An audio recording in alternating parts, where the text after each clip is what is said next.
Now to the health care fight. The House vote to repeal Obamacare is only hours away. But this time, it isn't the first time, or the second time, or even a third time. This is the 31st attempt by the House to try to repeal or dismantle the health care law. House Republicans insist tomorrow's vote is not just symbolic. So how will this vote be different? Congressman Schock joins us. Good evening, sir.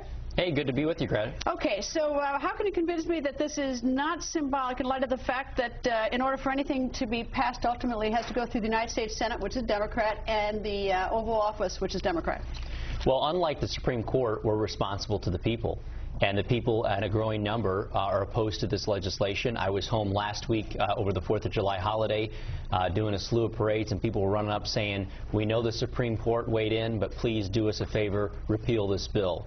And I think, given the fact that we're 5 months before Election Day, it's important both for policy, but also for people to put their marker down on where they stand on this issue before we face the voters come November. Well, wouldn't you actually be more effective than, I mean, in light of the fact that, would you agree that your vote tomorrow is not going to become law? Would you agree with that? I never would say that, because at the end of the day, I can't predict what the Senate will do. You know, Greta, we've passed a number of things, payroll tax extensions. Senator Harry Reid won't even consider a budget, so you think all of a sudden he's going to get magnanimous and say, you know what, well, I think I'm going to take up that, I'm going to bring over that House. That is an excellent point. The Senate has not considered a budget for 3 years. Does that mean the House shouldn't pass a budget? Does that mean that we shouldn't do our job? No, I was just going to say that I was thinking if it might be a more interesting use of time. It's like, you know, the vote tomorrow is that the only way you're ever going to get this changed is by getting I would assume, Republican Senate. So I just think it might be a better idea for you all to go out campaigning for your Republican colleagues in the Senate. That was my only thought. Well, I think what the debate today and tomorrow on the health care law does is highlight the great difference between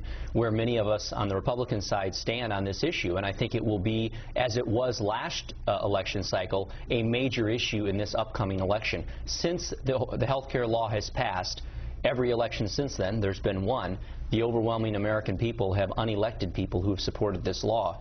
We are highlighting what is in the bill, which is something that was not done when the bill was first passed. People were told if they like their health insurance, they're going to be able to keep it.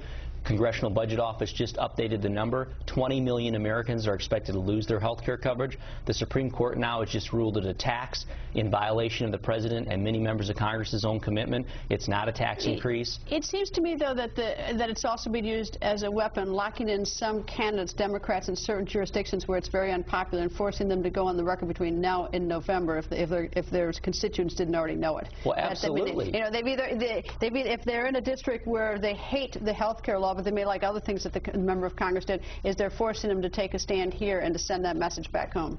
Well, I think it's important for the electorate to know where their member of Congress stands, and some people have tried to be too cute on this issue and have kind of waffled back in their district, and this is an opportunity to draw a bright line on whether or not you support the law as it's currently written, as the Supreme Court has ruled it constitutional, or do you favor repealing it and doing something more in line with getting individuals more control over their dollars and less government control. Any sort of wager how many Democrats you're going to peel off tomorrow? You know, I think it will be scores. I'm not sure whether it'll be 15, 25, 30, but I can imagine there will be a large number of them. We had a considerable amount of Democrat opposition when the law passed originally. I predict every Republican to vote for repeal and a number of Democrats to join us as well. Is that big picture a message to the President? Is it relevant or irrelevant as he's out campaigning? Well, I think it's relevant to the country, because I think at the end of the day, people want us focused on the economy. They see the health care law as a big job coster. When you talk to entrepreneurs and businesses around the country and you ask them, why aren't you hiring? Some of it is uncertainty around tax policy, which I know you talked about last night, and some of it's about health care policy. People view the Obamacare law as a huge cost driver to hire new people, and it's one of the reasons why people aren't hiring. Realistically, though, I mean, let me get back to this.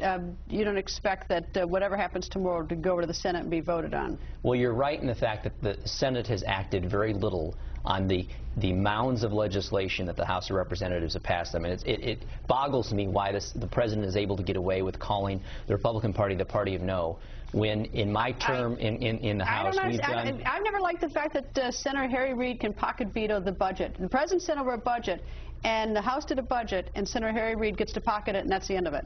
I agree. Let's hope they act. Well, I wouldn't hold your breath on this one. Nice to see you, sir. Good to be with you, Greta. Now to the other side of the health care